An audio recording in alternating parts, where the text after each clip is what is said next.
Welcome back, WNST, Towson, Baltimore, and Baltimore Positive. I tell you what, we are positively into yet another Ravens-Titans week. Feels like we're in the same division.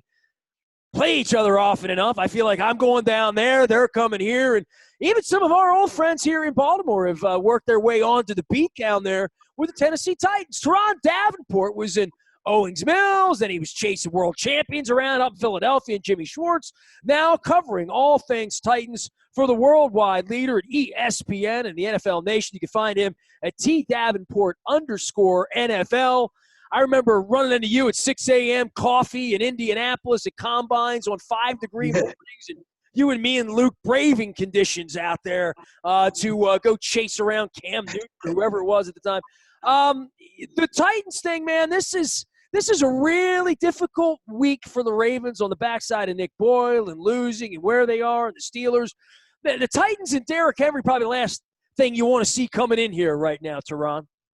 Oh, without a doubt, because Calais Campbell, with him being out, and I'm not sure what Derek Wolf's status is, you could kind of update me on that. But when you have these guys that were brought in specifically to stop the run and them possibly not being there, yeah, it's definitely tough. And this is a Titans team that needs to rely on Derrick Henry. So it's almost like a perfect storm for the Titans coming into Baltimore.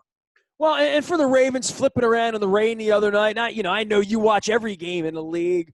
Some thoughts about where the Ravens are. I mean, Marshall Yanda's not coming back. Ronnie Stanley's not coming back. Nick Boyle's not coming back. The things that they want to do, the things that they excel at, the things that they're superior at doing, to blow out the Rams 45-6, to spring 70 and 80-yard touchdown runs, to lead 9-minute, 80-yard methodical, stick it up your nose drives to end games in the fourth quarter. All the things they were good at doing, it feels like they're incapable of doing that right now.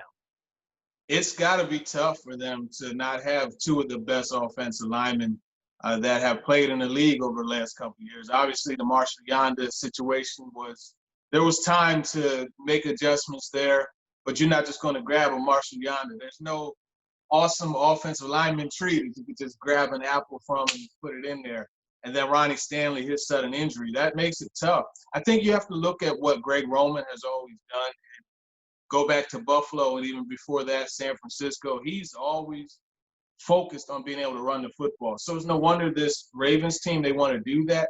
But what you're seeing now is a lot less 13 personnel once Hurst got dealt to Atlanta. They did still use a lot of 12 personnel, but that's going to be tough now, like you mentioned, without Nick Boyle. So I think really what they need to do is look at guys like Devin Duvernay, who I was extremely high on coming out of Texas. Look at James Prochet. I think Willie Snead and Hollywood Brown, you have tools to be able to spread it out. Go 11 personnel with Mark Andrews as the best pass catcher. Have Devin Duvernay and Hollywood Brown on the outside and let Prochet work that slot. Spread it out. That's what Lamar did so well when he was at Louisville, and I think that's what this Ravens team needs to do. I'm curious to see if Greg Roman's going to shift gears from that ground and pound and get into a little air raid with Lamar leading the way. But I don't know that they have the interior linemen or the blocking ability to do that. I'm not sold on the skill position players yet either, but I can only be sold on the skill position players when I have protection for my quarterback that I don't feel is there. And Turron, I've talked a lot about that this week. This thing worked because it was so special from a running perspective, right? Yeah. And you couldn't stop it. And all they've wanted to do ever since they drafted the kid was make him throw it a little bit more, right? Like, don't run headlong into linebackers. You don't need to run the ball 16, 18 times. We're going to draft other running backs. We're going to get you help. We're going to do all that. Now we're in a position where, well, we want to see him pass it. And I don't know that they've really drafted to pass it. I don't know that that's really been where they've signed. I don't know that that's where their emphasis has been. And this is really problematic in the driving rain when you're down 6 points and it feels like you're down 60 because you just cannot pick up chunks of turf through the air in that way. And I'm not even sure they have a legitimate 2-minute offense that can be really effective at this level because I don't know that they can protect the quarterback because I don't know that they've ever had to protect the quarterback in that way. Yeah, that Patriots game, that's definitely a different situation. And in that case, you had the rain. And it seemed like as soon as the Ravens got the ball, the storm rolled in. It was like it was just magical. Like Bill Belichick summoned the rain. And you have to remember they were playing so far off. Like it was prevent. It was you weren't going to get a chunk play in that situation. But to your point about allowing Lamar Jackson to pass the ball more, I think that is something they should do. You look at what he did in Louisville. He did throw the ball down the field a lot, but it was a lot of catch and throw and a lot of RPOs, read option, different things like that. And I think if I told you that Willie Snead had the most yards after the catch, would you believe me? Average the most? And that's the thing. Snead is a guy, I'm not high on him, but he's someone that will get you yards after the catch. My point is, get him the football quickly. Get Duvernay the football quickly. Get Prochet the ball quickly. Allow these guys to catch a short pass and break off longer runs. And then you could sprinkle in Mark Andrews on the post, Hollywood Brown on those seam routes. I think they do have the capability to do that. And an offensive line, if you're catching and throwing 2.5 to under 3 seconds, the offensive linemen don't have to really be dominating blockers. All they got to do is hold their ground for that quick time. And I think it's something that is possible. I saw it firsthand a couple times. With the Bengals did it. The Steelers did it.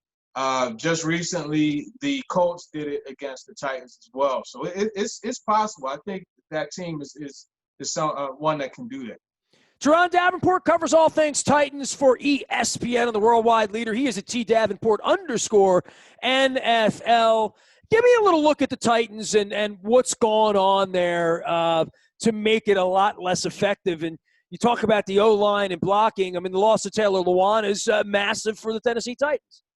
Yeah, it's a huge loss. Tyson Bregalo, he's done a solid job replacing Lewan. I think really the major problems, they're not sticking to their identity. This is a run-first team. And Derrick Henry, he had 19 carries last week. He had 18 the week before. And it's a situation where you have to get back to what is working for you and then work off of that, the play action. That's what they do really well. But I think bigger picture, the problem primarily falls on special teams. And as the guy who covers the Ravens, you know the importance of special teams with the Ravens head coach, John Harbaugh. And there has been a serious breakdown in special teams for this Titans group, whether it's Steven Gostkowski missing kicks. He's more accurate from 50 plus than he is from 40 and in. But bottom line is he has the most misses out of all kickers this season. And then you sprinkle in not having Brett Kern, the punter. He's been out, and last week they had one blocked, and they had another one that shanked for 17 yards. It was, at that time, the shortest punt of the year. Last week, one of the Bills kickers, he had a 12-yarder, so that supplanted it. But then, you're getting the one blocked for a touchdown. These are things that can't happen. Defensively, it's killer because they are last in the league in third down conversion percentage allowed. They are last in the league in red zone scoring percentage. So you mix these in with an offense that's just kind of tinkering, it's not going to work. And that's why they lost 3 out of the last 4 games. Well, I mean, you're brightening up my week, making me feel better about that freight train that hit us back in January coming in here. And, this rivalry's been something over the years. I mean, I've been to most of these games. I mean, if not all of the, I think I've been to all the Ravens-Titans games in history. But, playoff games, and you go back to Eddie George and Ray Lewis taking the ball away and Anthony Mitchell and all that stuff. The one back in January, now that the Ravens are reeling a little bit and they're not going to be 14-2 and they're not going to be the 1 seed and they're not going to be all that this year, and you wonder if they're going to be that again with Kansas City where they are and seeing young players like Deshaun Watson and other, what Las Vegas is doing and all these other places, that it felt like it was sitting there last January when you had Marshall Yonder, right? When you had it all, when guys were healthy. And the Titans came in and took it away from them. And that's part of the narrative, I think, over 25 years of what has become a really interesting little sub-rivalry in the league. Yeah, it's really it's a great rivalry. I got to talk to Eddie George about it, and I mean he lights up just talking about football anyway. But he definitely, had a different level of juice talking about that Ravens Titans rivalry. And you're right. Even Derek Mason getting to do some shows with him, he's been on both sides of it. So it's definitely a rivalry that's always fun to watch. I love it because it's two similar teams in that they're defensive minded and running the football. It's going to be a great game to watch, and I know both teams are coming into it limping a little, but that's a part of just added intrigue, and I can't wait to watch it. How you doing, man? Staying safe down there, zooming with everybody like all the rest of us. I mean, that's not your game. Your game's relationships, man. I mean, like me, this is a weird time to be. I say these Zoom things look like hostage videos when we talk to these players. With some of them, it does a little more than others. You know what I mean? And it's funny you mentioned. I was just talking to my editor earlier, and we're working up some things on Derrick Henry, and he's an example. He's gotten a lot better, and he's actually solid in Zoom. But there's nothing like talking to Derrick Henry one-on-one and being able to get him to open up about whatever topic you're discussing. That opportunity has been stripped from us, and it's just part of the procedure that we're working through. It could be worse, though. So I'm definitely not complaining, and we just have to figure out ways to fight through it. Well, hang in there, man. I'm going to send everybody out to the website. Write some books here, to eat some pumpkin pie next week, have some turkey, like we're going to wash our hands and get through this. And at some point, I keep saying all week, I'm going to get back down to Monell's and they're going to pass me the grits. They're going to pass me the fried chicken, pass me the biscuits and the eggs and the bacon. And we'll get back to doing something normal when all this is over with. But at least for now, we got football on Sunday, right? Yes, sir. Yes, sir. Football on Sunday. We got it Monday and Thursday, too. My wife brings that up, too. She said, all day Sunday. The Ravens play this Sunday at 1. We don't play Sunday at 1 o'clock for a month. We play on Thursday night next week against the Steelers, then Thursday against Dallas, then Monday against the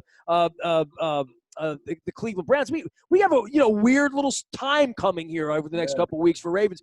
The Titans are coming in though, 1 o'clock on Sunday. Turron Davenport doing a great job of covering all things Titan as well as the National Football League and the draft and all that at @TDavenport_NFL and the ESPN Nation. Turron, be well. Stay safe. Thank you. You do the same, Nestor. You got it. You can find me out at Baltimore Positive. We have merged the streams of sports, positivity, and local stuff. We are WNST.net, AM 1570, Towson, Baltimore. We never stop talking Baltimore positive.